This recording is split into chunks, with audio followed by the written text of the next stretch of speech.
जय श्री सीताराम भक्तों, स्वागत है आपका हमारा YouTube चैनल ब्रह्मेश्वर महादेव ज्ञान दर्पण में। भक्तजनों, यदि आप हमारे इस चैनल पर नए हैं तो इसको सब्सक्राइब कर लीजिएगा। वीडियो आपको अच्छी लगे तो इसको लाइक कीजिए, ज्यादा से ज्यादा लोगों तक शेयर कीजिएगा। ईशान विद्या न तपो न दानम ज्ञानम न शीलम गुणो न धर्मः ते मृत्युलोके भुवि भागवता मनुष्य रूपेण मृगाश्चरन्ते। देखिए, संतों ने कहा है कि ऐसा न विद्या न तपो न दानम ज्ञानम न शीलम गुणो न धर्मम, यानी कि जिसके पास ऐसी विद्या नहीं है, न तप है, न दान है, न ज्ञान है और न शील है। ऐसा न विद्या न तपो न दानम ज्ञानम न शीलम न गुणो धर्मो, न उसके पास गुण है न धर्म है। तो मनुष्य कैसा है? ऐसा न विद्या न तपो न दानम ज्ञानम न शीलम गुणो धर्म ते मृत्यु लोके भुवि भागवता मनुष्य रूपेण मृगाश्चरन्ति।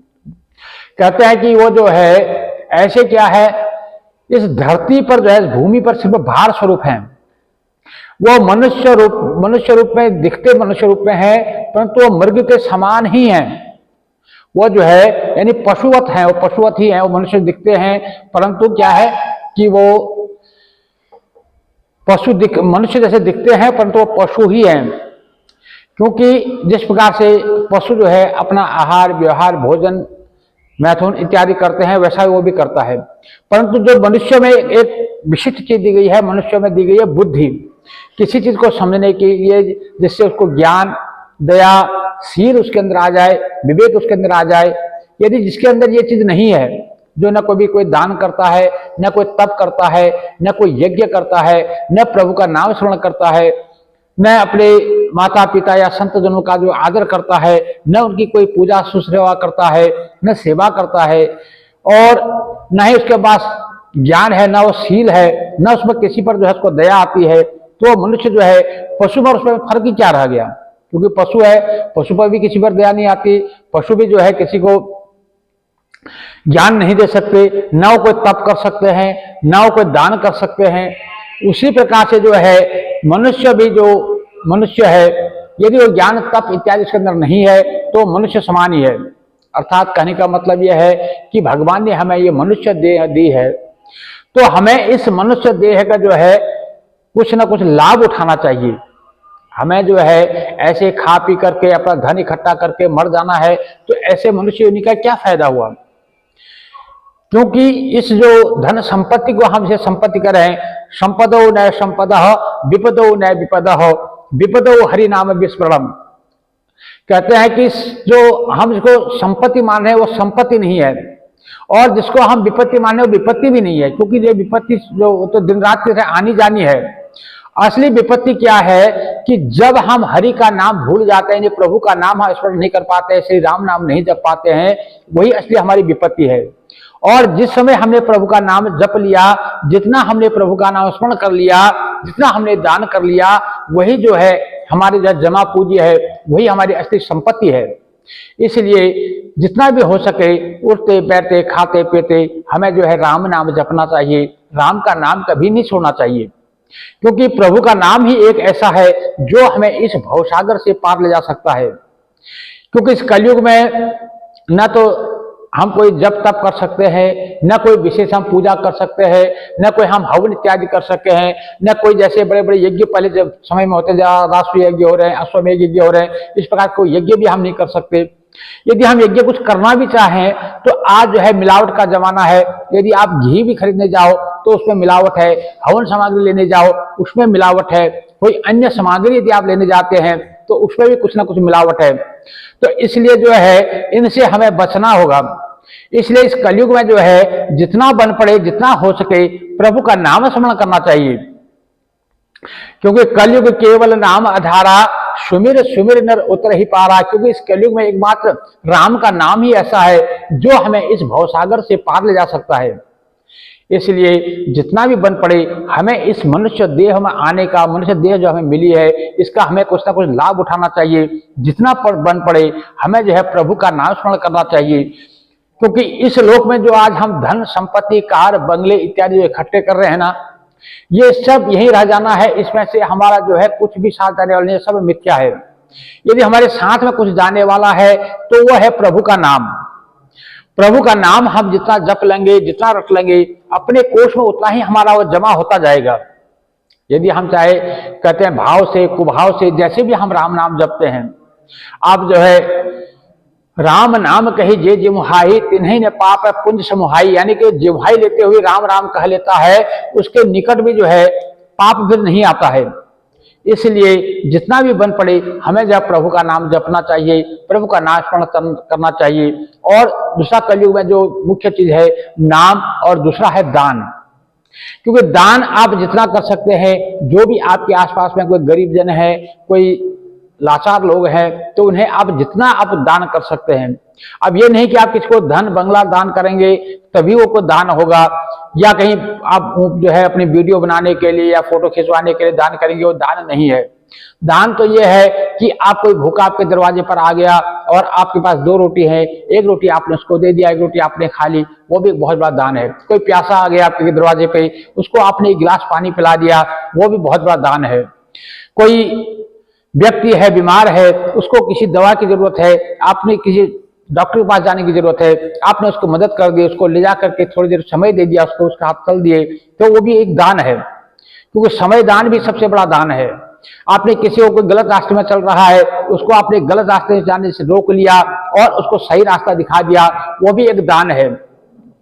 यदि आपने किसी को विद्या दान दिया, किसी को ज्ञान जो है ज्ञान का जो है दान देते हैं, तो वो भी दान है। अपने आसपास में अपने आज जो हमारे सबसे बड़ी जो समस्या है, हमारे आसपास में हमारे जो घर या घर के बाहर समाज के बीच में जो है, जो हमारे बड़े बुजुर्ग लोग हैं, उनके पास बैठने वाला कोई नहीं है। वो 2 बातें करने को तरस जाते हैं। यहाँ तक कि उनकी जो अपनी संतानें हैं, जो पुत्र पौत्र इत्यादि है, वो भी जो है उनसे बात करके राजी नहीं है, वो दुखी जान पड़ते हैं। ऐसे में हमें चाहिए कि हमारे समाज में, हमारे अड़ोस पड़ोस में, हमारे घर में जो भी बड़े बुजुर्ग हैं, 10 मिनट, 20 मिनट, आधा घंटा, 1 घंटा, जो भी हमारे पास समय मिले, हमें उनके पास बैठना चाहिए, उनका अनुभव का अनुभव लेना चाहिए। उन्होंने अपने जिंदगी को कैसे जिया, कैसे अभाव में वो जिए, कैसे उन्होंने जो है अपने जिंदगी को यहाँ तक वो लाए हैं, किस प्रकार से लाए हैं, उनका जो अनुभव हम लेंगे तभी जो है हम आगे बढ़ पाएंगे। आज हम शिक्षा जितना मर्जी ले लें, आधुनिक जो शिक्षा है, शिक्षा तो लेना जरूरी है, परंतु शिक्षा के साथ साथ अनुभव और गुण का होना जरूरी है। जो संस्कार जो है वो हमें घरों से मिलते हैं, जो हमें अनुभव जो है हमें अपने बड़े बुजुर्गों से ही मिलते हैं, क्योंकि उनका जो अनुभव है वही हमें जो है इस संसार रूपी समुद्र से पार करने में एक बहुत बड़ी हमारी सहायता कर सकता है। इसलिए भक्तजनों, मेरा सभी से निवेदन है कि आप अपने बच्चों को इस चीज की प्रेरणा दें, बचपन से ही, छोटेपन से उनको इस चीज की प्रेरणा दें कि वो जो है बड़ों की बातें सुने, बड़ों के बीच में बैठे। आप खुद भी जो है जब छोटे जब बच्चे छोटे छोटे होते हैं, उसी समय उनको अपने साथ ले जा करके कभी वृद्धाश्रम में, कभी अनाथालय में, कभी गौशाला में, कभी मंदिर में उनको साथ में ले जाया कीजिए करें, ताकि उनको छोटेपन से ही जो है बच्चों में अगर संस्कार डल जाएंगे। क्योंकि बड़े होकर के आपने बचपन में उनको भेज दिया हॉस्टल में और वो चले गए, हॉस्टल में पढ़ने लगे, और वहां पर जो है वो अपना खान पान का पीजी का होता है, हॉस्टल में उनका रहना होता है, और उनको वैसे संस्कार होता है, समाज से जुड़ते नहीं, समाज से बिछुड़ जाते हैं। फिर कल को वो समाज को क्या समझेंगे, समाज का क्या भला वो कर पाएंगे। इसलिए हमें चाहिए कि बच्चों को हमेशा बचपन से ही जो है अच्छे संस्कार दें, अपने साथ में रखें। एजुकेशन देना जरूरी है, एजुकेशन जरूरी है, पढ़ाई आज के युग के हिसाब से जो पढ़ाई है वो भी जरूरी है, लेकिन पढ़ाई के साथ साथ हमें अपने संस्कार, अपने धर्म, अपने रीति रिवाज, अपने कुल की जो रीतियां हैं और जो अपने समाज का जो परिवेश है उसके बारे में भी उनको अवगत कराना जरूरी होता है। यदि हम छोटेपन में ही बच्चों में ये आदत डाल देंगे तो बड़े होकर के खुद ही जो है उसको समझ पाएंगे। यदि हम बचपन में उनको जो है समाज से दूर रखेंगे, अपने घर के बड़े बुजुर्गों से दूर रखेंगे, अपने आप से दूर रखेंगे, तो वो जो है कल को हमें क्या समझ पाएंगे, क्या वो समाज को समझेंगे, क्या वो देश को समझेंगे, क्या वो जो हमारे परिवेश को समझेंगे, क्या अपने रीति रिवाजों को समझेंगे। इसलिए भक्तजनों, मेरा सभी से ये अनुरोध रहता है कि आप जो है स्वयं भी समाज से जुड़ें और अपने छोटे छोटे बच्चों को भी जो समाज से जोड़ें और समाज के जो छोटे छोटे कार्य है उनको करने की जो प्रेरणा दें। उनको ऐसा एक नियम बना लें कि हफ्ते में एक दिन जो है उनको अपने साथ जो है मंदिर ले जाएं, कभी उनको जो है अनाथालय में ले जाएं, कभी वृद्धाश्रम में ले जाएं, कभी उनको अपने साथ जो है गौशाला में ले जाएं और कभी उनको जो है अपने जो आस पास में जो बड़े बुजुर्ग हैं या घर में कोई बड़े बुजुर्ग हैं उनके पास उनको बैठने की आदत दें, उनकी बातें सुनने की उनको आदत डालें ताकि उनको उसका वो अनुभव ले सकें। तो इसलिए आज जो है हमारा समाज जो बिखर रहा है, जो हमारे जो एक संयुक्त परिवार की जो परिपाटी जो थी हमारी, वो आज जो है बिखरती जा रही है। उसका मुख्य कारण क्या है कि हम अपने बच्चों को जो है अपने समाज से दूर कर रहे हैं, अपने आप से दूर कर रहे हैं। यानी ये कह लें कि आदमी को हम आदमी से दूर कर रहे हैं। वो चंद्रमा की खोज तो कर लेता है, चंद्रमा की खोज में निकल पड़ता है, सूर्य की खोज में निकल पड़ता है, किसी ग्रह की खोज में तो निकल पड़ता है, लेकिन वो अपने आप को, अपने परिवार को, अपने कुल रीति रिवाज का तो नहीं खोज पाया। वो अपने आप को भूल बैठा है। पहले उसको खुद को, अपने आप को जानना होगा, अपने आप को जो है पहचानना होगा, उसके बाद ही जो है उसको किसी की खोज उसकी सार्थक हो पाएगी। इसलिए भक्तजनों, अब जो है जितना भी बन पड़े अपने अच्छे संस्कार डालें, अपने बच्चों को संस्कार दें और खुद भी जो है अच्छे परिवेश में रहे, अपने घर का वातावरण जो है शुद्ध रखें। घर में जो है कम से कम 10 मिनट जो है सुबह शाम जो है अपने राम नाम का उच्चारण करें, घर में पूजन करें। उसमें सारे परिवारजनों को, अपने बच्चों को साथ में बैठाएं और साथ में बैठ करके प्रभु का जो स्मरण करें, पूजा पाठ करें। एक समय जो है भोजन साथ में करें, एक समय भजन साथ में करें। अगर ऐसे आदत डालेंगे तो बच्चों का जो है आपस में आपका तालमेल बनेगा, आपका प्रेम व्यवहार बने रहेगा। ऐसे करने से घर का वातावरण भी शुद्ध होगा। ऐसे हर घर का वातावरण शुद्ध होगा, धीरे धीरे हमारा समाज का वातावरण भी शुद्ध होगा। हम एक दूसरे को समझ पाएंगे, एक दूसरे से मिल पाएंगे। तो ऐसा करने से ही जो है हमारे देश का, हमारे समाज का कल्याण हो सकेगा। भक्तजनों, यदि आप हमारे चैनल पर नए हैं तो इसको सब्सक्राइब कर लीजिएगा। वीडियो आपको अच्छी लगे तो इसको लाइक कीजिए, ज्यादा से ज्यादा लोगों तक शेयर कीजिएगा। जय जय श्री सीताराम भक्तों।